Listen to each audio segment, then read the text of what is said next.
اعوذ باللہ من الشیطان الرجیم بسم اللہ الرحمن الرحیم ان الذین اتخذوا العجل سینالهم غضب من ربهم وذلة فی الحیاة الدنیا وكذلك نجزی المفترین والذین عملوا السیئات ثم تابوا من بعدها وآمنوا ان ربک من بعدها لغفور رحیم صدق اللہ العظیم۔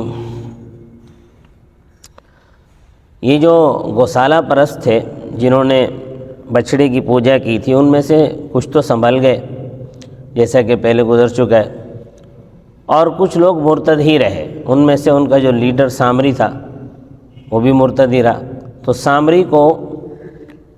سامری کا جو فتنہ تھا، اس کے فتنے کو اچھوت بنا کر اس کا ارتداد، اس کا جو ہے وہ تدارک کیا گیا، اور اس کے علاوہ جو باقی مرتدین تھے ان سب کو قتل کیا گیا۔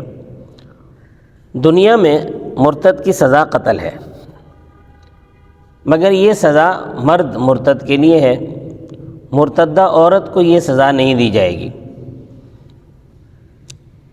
مرتدہ عورت کی سزا یہ ہوگی کہ اسے دوسری عورتوں سے ملنے سے روک دیا جائے گا، یعنی اس کو کسی سے ملنے نہیں دیا جائے گا، اور نہ دوسری عورتوں کو اس سے ملنے کی اجازت ہوگی۔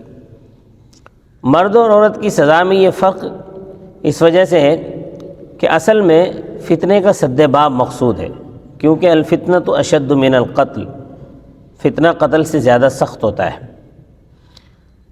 مرد جو ہے وہ آزاد گھومے گا اور لوگوں کو گمراہ کرے گا، تو اس لیے نظر بندی مرد کے موضوع کے خلاف ہے۔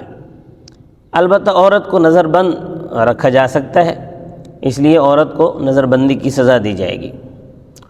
اور یہ جو قرآن کریم میں حکم ہے لا اکراہ فی الدین، کہ دین میں زبردستی نہیں ہے، تو مرتد کو قتل کرنا اس آیت کے خلاف نہیں ہے، کیونکہ اولاً شروع میں کسی کو اسلام قبول کرنے کے لیے سختی نہیں کی جائے گی، کسی پہ زبردستی نہیں کی جائے گی۔ ابتداً اسلام قبول کرنے کے لیے کسی کو مجبور نہیں کیا جائے گا۔ مرتد جو کہ پہلے سے مسلمان تھا، بعد میں وہ اسلام سے نکل گیا، تو چونکہ وہ دوسرے لوگوں کے لیے فتنہ بنے گا، اس فتنے کو روکنے کے لیے اس کو قتل کیا جاتا ہے۔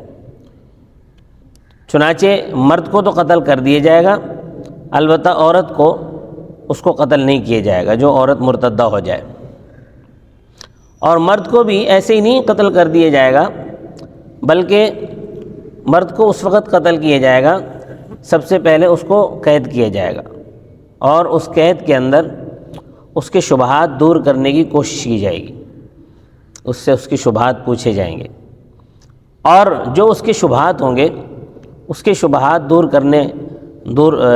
کیے جائیں گے، اور اس کو سمجھایا جائے گا، اس کی بولتی بند ہو جائے گی، اس کی بولتی بند کی جائے گی۔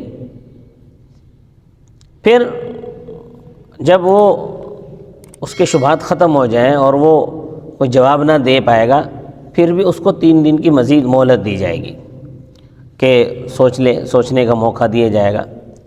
اگر وہ اسلام کی طرف لوٹ آئے تو اس کی قسمت ہے، ورنہ اس کو قتل کیا جائے گا، اور وہ بھی قتل جو ہے اسلامی حکومت کر سکتی ہے، اور وہ دوبارہ اگر اسلام قبول کر لے تو اس کا اسلام معتبر ہے۔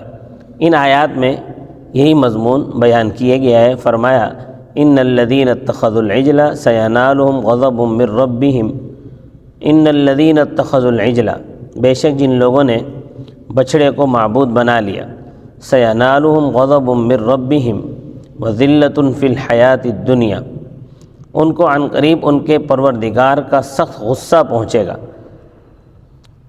یہاں سے آخرت کا عذاب مراد ہے۔ وذلۃ فی الحیاۃ الدنیا، اور دنیاوی زندگی میں رسوائی، یعنی دنیاوی زندگی میں رسوائی سے مرتد کا قتل مراد ہے۔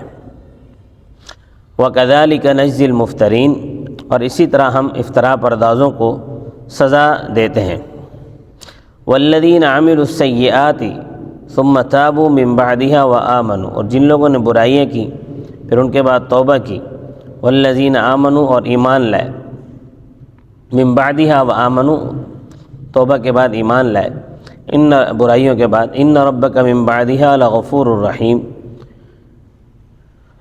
تو ان کا پروردگار برائیوں کے ارتکاب کے بعد یقیناً بخشنے والا اور بڑا مہربانی کرنے والا ہے۔ صدق اللہ العظیم۔ سبسکرائب